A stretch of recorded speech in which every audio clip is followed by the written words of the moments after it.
Welcome to Samba Samba. Enjoy the video. In this video, I will explain how to make salsa roja. We'll start by gathering our essential ingredients. You'll need about 1.5 pounds of ripe tomatoes, 2 to 3 chilies, 1 small onion, 2 cloves of garlic, and a small bunch of fresh cilantro. These fresh components are the foundation for a truly delicious salsa. Ensuring your produce is high quality will make all the difference in the final taste. Let's get cooking. Next, we're going to roast our vegetables to unlock their incredible flavors. Place your tomatoes, chilies, onion, and garlic on a hot comal or a baking sheet under the broiler.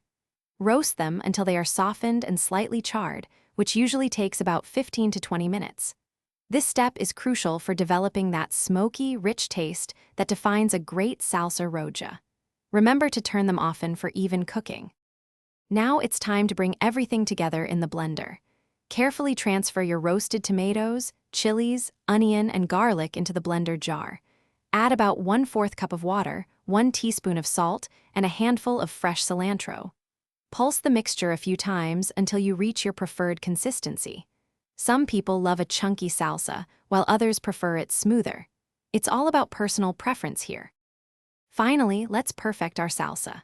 Give it a taste and adjust the seasoning as needed. Perhaps a little more salt or a squeeze of fresh lime juice will brighten it up. For the best flavor, let your salsa rest for at least 30 minutes, allowing all those wonderful ingredients to meld together.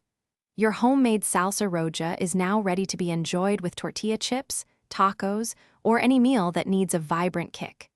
Enjoy your delicious creation. Thanks for watching. Consider subscribing if we helped you.